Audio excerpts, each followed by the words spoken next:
सोचो एक ऐसा समाज जहां पूरा शहर बुतों के सामने झुकता हो, जहां हर गली में मंदिर हो, जहां लोग समझते हों कि इन पत्थर के बुतों के हाथ में उनकी किस्मत है, उनका रिज्क है, उनकी बारिश है और उनकी जिंदगी का हर फैसला इन्हीं के पास है।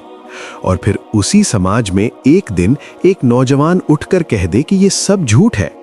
और हमने इब्राहिम को पहले ही से हिदायत दी थी और हम उनके हाल से वाकिफ थे, जब उन्होंने अपने बाप और अपनी बिरादरी वालों से कहा कि ये कैसी मूर्ति हैं जिनकी परस्तिश पर तुम लोग जमे हुए हो। ये कहानी है हजरत इब्राहिम अलैहिस्सलाम की, एक ऐसे शख्स की जो सिर्फ बुतों के खिलाफ नहीं खड़े हुए बल्कि पूरे सिस्टम के सामने खड़े हो गए।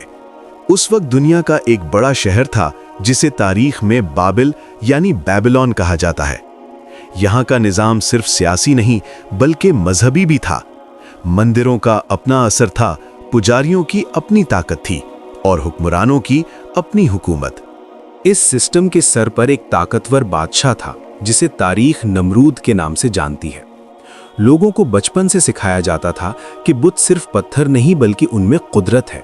वो लोगों की दुआएं सुनते हैं, उनको बरकत देते हैं और अगर कोई इनकी तौहीन करे तो उस पर अजाब आ सकता है।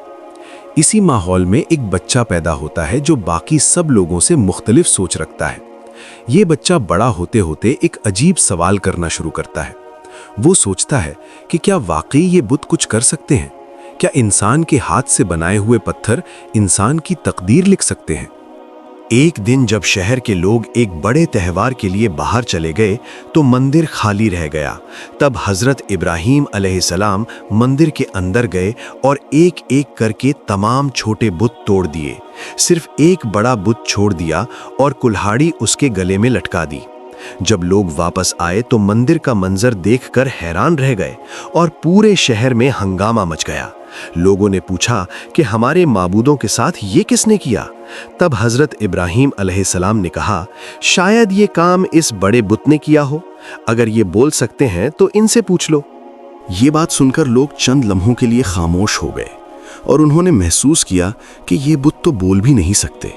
मगर फिर उनकी जिद और गुरूर वापस आ गया और उन्होंने फैसला किया कि इस नौजवान को सजा दी जाए। लोगों ने कहा कि इसे जला दो ताकि हमारे माबूदों का बदला लिया जा सके। रिवायत बताती है कि एक बहुत बड़ी आग जलाई गई और उसमें हजरत इब्राहिम अलैहिस्सलाम को फेंका गया।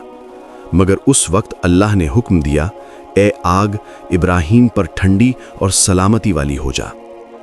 ये वाकया सूरतुल अंबिया में बयान होता है और यही इस कहानी का सबसे बड़ा पैगाम है कि जब एक इंसान सच पर खड़ा हो जाए तो दुनिया की सबसे बड़ी ताकत भी उसका कुछ नहीं बिगाड़ सकती।